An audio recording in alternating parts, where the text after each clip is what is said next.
Hello everybody and welcome. I'll be presenting to you today a part of my PhD work entitled Linear and Nonlinear Inspection of Defects in Cases of Extreme Diffusion. So the main problematic here is about defects that are impact damages that could be equal to the used lump wavelength or smaller than the used lump wavelength mode length.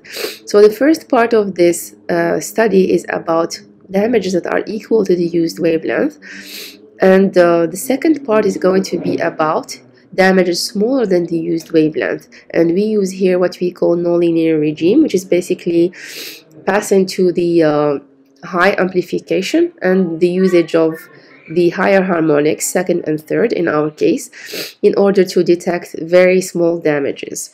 Theoretically speaking, we say that nonlinear regime is when we take consideration of the nonlinear parameters in Hooke's law. Alright, so afterwards we do some signal processing using continuous wavelet transform, and the last part is about the quantification of the damage in both cases.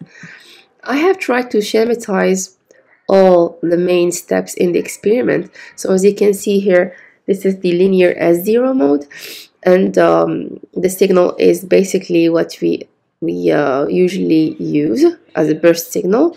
We excite the transducer with the signal and we try to detect this impact damage, which is equal to the used wave S0 lump mode, and we record the signal using the same transducer, piezoelectric transducer, and we apply the spatial continuous wavelet transform in this case, because we are going to try localizing the defect in the space and try to give an estimation about its width and its shape.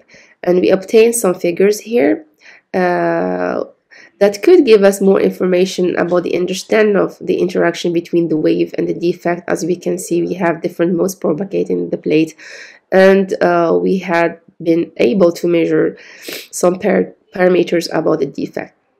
Whereas in the second part, we use very high amplification, up to 53 decibels.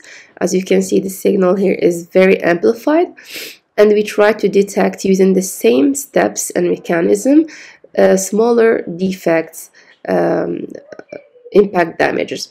So in here, the signal processing part is based on the temporal continuous wavelet transform, because we are going to try detecting harmonics in a series of time and to measure the amplitudes of each higher harmonic, in our case second and third.